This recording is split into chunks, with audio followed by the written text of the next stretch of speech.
Philippians 4 is a familiar passage for me. And this morning, as I was reading through it, I was trying to look at it with fresh eyes. And what stood out to me was in verse 9. So Philippians 4:8 is the verse that talks about what we need to think on.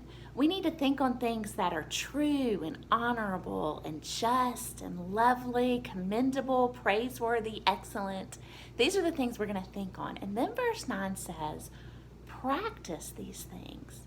Paul says, what you have learned and received and heard and seen in me, practice these things, and the God of peace will be with you. So he's urging us in verse 8, think about the right things. And then he's urging us in verse 9, do the right thing.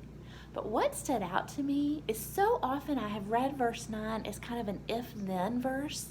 Like, if you practice these things, then the God of peace will be with you. And what struck me this morning so refreshingly is that it wasn't an if-then. It's just an exhortation, practice these things, and then a certainty, a reminder of a reality. The God of peace will be with you.